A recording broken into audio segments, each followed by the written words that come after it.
MRSA analyzed the images, and in one area of the ocean measuring some 400 square kilometers, were able to identify 122 potential objects.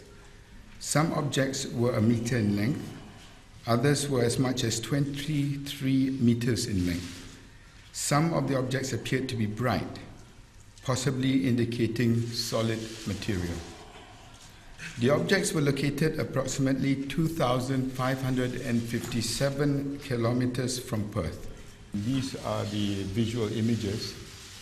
As you can see, it was an incredible feat because it was covered all by cloud. There were pockets in the clouds that we identified, and the white dots were the debris. It is not very far from the objects cited by the Chinese government, which was over here, and the Australian government, which is over there. So this is still the most credible lead that we have.